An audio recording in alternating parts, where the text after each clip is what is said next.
रामकृष्ण हरी मंडळी, तर मी तुमचा लाडका आणि आज मी आणि पवन कर्णपूर यात्रेत जाणार आहे. त्यासाठी सर्वप्रथम गाडीत पेट्रोल टाकून देऊ आणि मी आणि पवन पाटोदे रोडच्या दिशेने जात आहे.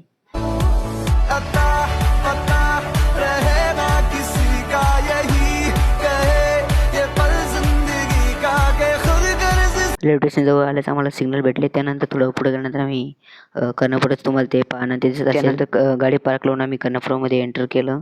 तर 8वी माळ असल्यामुळे खूपच जास्त गर्दी होती. त्यानंतर थोडं पुढे गेल्यानंतर आम्हाला थोडं मध्ये गेल्यानंतर डायरेक्ट आम्हाला लंडन दिसले. त्यानंतर कॅम्पसचं स्टोअर पण दिसलं. ते बघून आम्ही मुग्धर्शनच घेतलं. त्यानंतर पाण्यातलं म्हणलं पाण्यात बसावं. पाण्याचे तिकीट घेतले आणि डायरेक्ट पाण्याच्या दिशेकडे चालत गेलो. पवनने पाण्यात बसल्या आपला फोन बॅगमध्ये ठेवून द्याला. त्याला वाटत होतं फोन पडन काय. बसल्यावर पवन म्हणतो माझं फर्स्ट टाइम आहे, मला खूप भेव वाटत आहे. दुनिया मतलब की यार है, इसकी आदत बेकार है, इससे कम रखना वास्ता तू अपनों से रखना दोस्ती, इनसे ही पूरी हर कमी. थोडा एन्जॉय घेतला आणि मग खाली उतरलो. राईडवरतून उतरल्यानंतर पवन मला खूप भूक लागली. त्याला म्हणलं चल नूडल्स खाऊन संपवले. त्यानंतर रस्त्याने हा आधी माणूस भेटला. त्यानंतर गाडीवर बसून डायरेक्ट आम्ही दीदीच्या घराकडे निघालो. दीदीच्या घराकडे निघालोच होतो की तेवढ्यात सिग्नल भेट लागली.